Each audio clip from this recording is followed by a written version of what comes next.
This Void Hunter build makes you a tethering god. With this build, enhanced and updated for Episode Revenant with the new artifact perks and tonic system, you'll be able to get your tether back a lot faster than normal, but at the same time, you're also leeching from multiple debuffs for infinite devour, infinite volatile rounds, and infinite weakening rounds, and by just shooting a few simple shots at enemies, everything is going kaboom while making you invisible at the same time. Now, I've probably made and updated this build every single season, but this season truly offers some powerful and unique features that really takes this build to the next level. You physically just cannot die if you're using the build the right way. It is just so effective and strong against ag clearing, and everything just dies quickly. Our two ultimate goals we want to achieve with this build are 1. Ensuring that we can get our super back as quick as possible, which we'll do with the help of the exotic boots Orpheus Rigs. But if you couldn't care less about having faster supers, then I will give you 3 alternative options that you can use to enhance the secondary goal of this build, which is to ensure that we create as many buffs, debuffs, and elemental pickups as possible. Since most buffs and debuffs we have will create a significant chain that loops on repeat. So volatile rounds creating a void breach giving devour and weakening rounds, to then make another void breach, devour giving grenade energy, and grenades giving volatile rounds. But as that cycle loops, you're benefiting from weakening everything as well, and getting a ton of other benefits. So I will go through that as we get into the build video. So guys, if you like this one, then a rating is much appreciated. Otherwise, let's cause some void chaos. Roll the intro.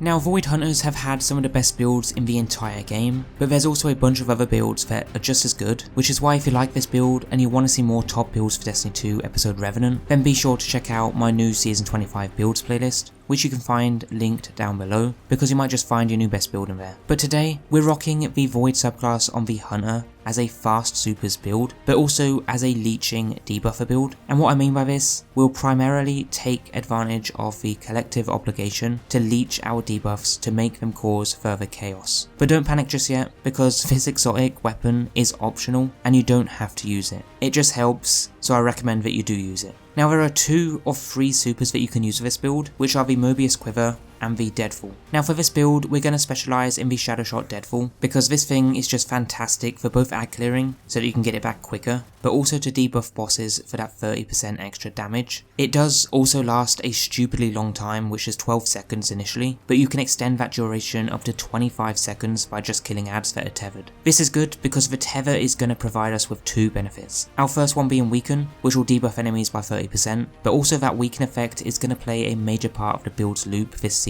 And the second effect being Suppression, which will stun overload champions and also plays another big part in the build loop, especially if you decide to use the exotic pulse rifle. Now before using this build, it's important to know a few things. We're relying on void breaches because picking up a breach will give us ability energy to both our class and melee, as well as granting devour, which devour will give us instant health on kills and grenade energy, but we're also getting weakening rounds from it as well, which with the build loop set up the way it is, defeating those weakened targets will refresh devour or give it to us if we don't have it already, and also spawn another void breach once our tonic is applied to the artifact perk. So that just creates that constant loop, assuming that you keep getting void breaches. So the secondary goal of the build is to create those void breaches, and we'll do that through volatile rounds. Now a quick example of how this build works is you'll first start by using your tether super on a bunch of ads, and then throwing a grenade at them right afterwards or just killing them. This will just get you up to 50% of that super energy straight back, depending on the ads tethered, but after that you'll use void weapons and abilities to generate orbs and void breaches. This will give you devour, volatile rounds, weakening rounds, and invis on every kill while volatile rounds is active, and after that you'll just go about your day killing everything as usual, getting grenade kills for more super energy and so on. Now you might not have all the buffs active to maintain that consistency, so make sure that you ideally have a grenade charge ready to reapply volatile rounds, because the volatile debuff is our primary source of creating void breaches without any tonics being applied to the artifact perk. But bear in mind that you can use some weapons with specific perks that help make enemies volatile to just increase the uptime of producing void breaches. Now the tether on its own isn't going to produce much super energy, which is why we're using the Orpheus Rig exotic armor, because what this does is provide us with ability energy for each target tethered by Deadfall and grants Moebius Quiver an additional shot. So using this, we'll be able to get up to half of that super energy straight back depending on the ads around, whether they're minors, majors, and however many there are, and you can get that super back insanely fast, which is our primary goal of this build. But if you don't have Orpheus Rig or don't want to use it, then your alternative alternatives are going to be Graviton Forfeit, the 6th Coyote, or Gyrfalcons. But using these, you won't be getting supers faster, but you instead boost our secondary goal of the build, which is to get things like volatile rounds more frequently, or increase our uptime of being invisible and stuff like that. So for this build, I recommend Orpheus as a good balanced mixture between everything.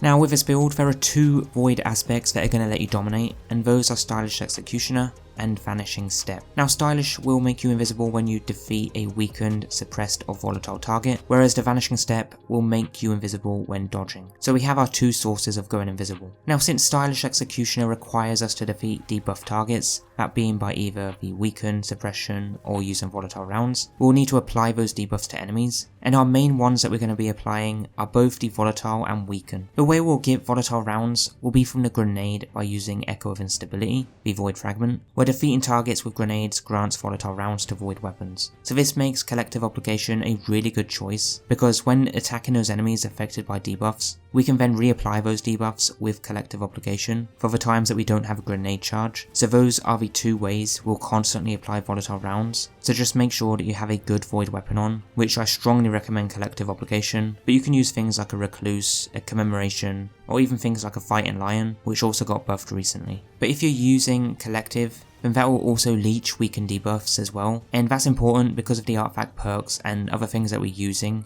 to cause a chain reaction loop.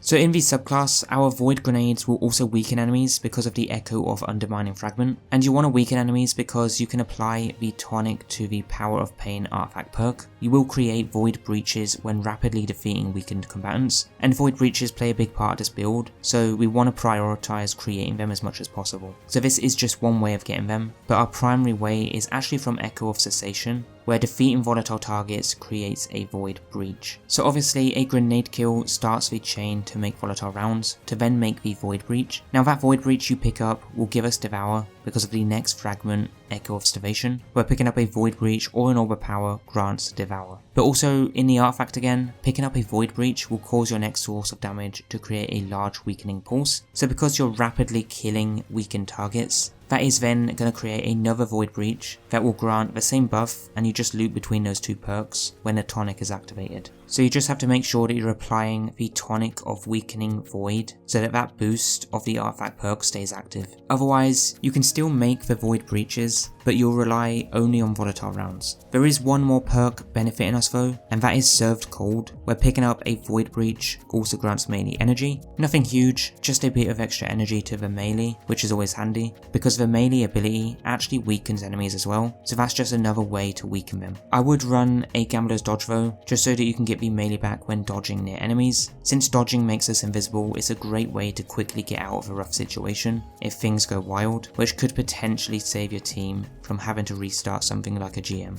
Now I am using a few mods, 2 Ashes to Assets and a Void Siphon one in the helmet just to help produce more super energy, and orbs for devour and reduce cooldown, so it is always handy. In the arms, I went with 2 grenade kickstart mods. Chest armor is just some damage resist ones, legs are some cooldown mods, and again for the class, just some more cooldown ones. Stat distribution for this build is going to be resilience, discipline, and then mobility in that order, and if you can achieve that triple 100 stat build with this exact setup, then you will literally be weakening and devouring everything in your path with constant void debuffs. It is a great build to use in all types of activities, and definitely one that you guys should consider having in your loadout slots, because honestly guys, it does wreck. So give this build a try because it does a fantastic job, and it's by far one of the best builds in the game right now if you want faster supers, but also want those constant void buffs and debuffs for effective ad clear. So give this build a try, and don't forget to check out the season 25 build playlist down below when you got a sec, and I'll catch you awesome peeps in the next build. Peace out guys.